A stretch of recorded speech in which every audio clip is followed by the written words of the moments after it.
ಬೆಂಗಳೂರಿನಲ್ಲಿ 37ನೇ ದಿನದ operation footpath ನಡೀತಾ ಇದೆ. ಕೆಆರ್ ಮಾರುಕಟ್ಟೆಯಲ್ಲಿ ಒತ್ತುವರಿ ತೆರವು ಕಾರ್ಯಾಚರಣೆ. ಬೆಂಗಳೂರಿನಲ್ಲಿ 37ನೇ ದಿನದ ಆಪರೇಷನ್ ಫುಟ್ಪಾತ್ ಒತ್ತುವರಿ ತೆರವು ಕಾರ್ಯಾಚರಣೆ. ಕೆಆರ್ ಮಾರ್ಕೆಟ್ನಲ್ಲಿ ಫ್ಲೈಓವರ್ ಕೆಳಗಡೆ ಇರುವಂತಹ ಅಂಗಡಿಗಳ ತೆರವು ಕಾರ್ಯಾಚರಣೆ ನಡೀತಾ ಇದೆ. ವಿಕ್ಟೋರಿಯಾ ಆಸ್ಪತ್ರೆ ಬಳಿಯೂ ಕೂಡ ಅಂಗಡಿಗಳ ತೆರವು. 3 ಜೆಸಿಬಿಗಳ ಮೂಲಕ ತೆರವು ಕಾರ್ಯಾಚರಣೆ ನಡೀತಿದೆ.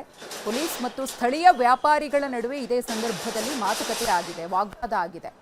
ಅಂಗಡಿಗಳ ಒತ್ತುವರಿ ತೆರವು ಕಾರ್ಯಾಚರಣೆಗೆ ಸ್ಥಳೀಯರು, ವ್ಯಾಪಾರಸ್ಥರು ಅಲ್ಲಿ ಅಡ್ಡಿಪಡಿಸಿದ್ದಾರೆ. ನ್ಯಾಯ ಬೇಕು ಅಂತ ಘೋಷಣೆಯನ್ನ ಕೂಗಿದ್ದಾರೆ.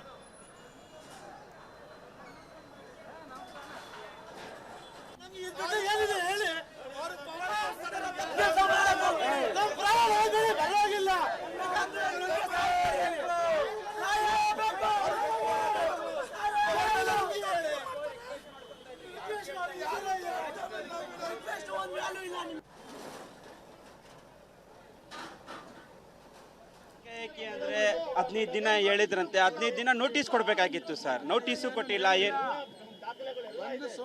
ಸೋಮವಾರ ಬಂದು ಹೊಡೆದಾಕ್ತೀನಿ ಅಂದ್ರೆ ನೋಟಿಸು ಕೊಟ್ಟಿಲ್ಲ, ಏನು ಕೊಟ್ಟಿಲ್ಲ.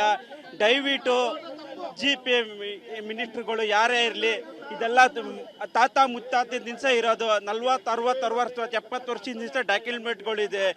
ಹೈಕೋರ್ಟ್, ಸುಪ್ರೀಂ ಕೋರ್ಟ್ ಇದೆ. 92ರಲ್ಲಿ ಸುಪ್ರೀಂ ಕೋರ್ಟ್ ಆರ್ಡರ್ ಕೊಟ್ಟಿದ್ದಾರೆ. ಎಲ್ಲೇ ಹೊಡೆದಾಕ್ಬೇಕು ಅಂದ್ರೆ ಫಸ್ಟ್ ಅಂಗಡಿಗಳು ಕೊಡಬೇಕು. ಫಸ್ಟ್ ಅಂಗಡಿಗಳು ಕೊಟ್ಟು ಆಮೇಲೆ ಹೊಡೆದಾಕ್ಬೇಕಂತ ಆರ್ಡ್ರ್ ಇರೋದು. ಫಸ್ಟ್ ಅಂಗಡಿಗಳು ಕೊಡಲಿ ಸರ್, ನಾವು ಬಿಟ್ಕೊಡಕ್ಕೆ ಎಲ್ಲರೂ ರೆಡಿ ಇದ್ದೀವಿ.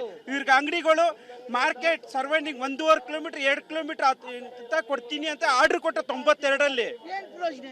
ಹಂಗಾದ್ರೆ ಸುಪ್ರೀಂ ಕೋರ್ಟು, ಹೈಕೋರ್ಟು ಎಲ್ಲ ಮೋಸನಾ ಹೇಳಿ?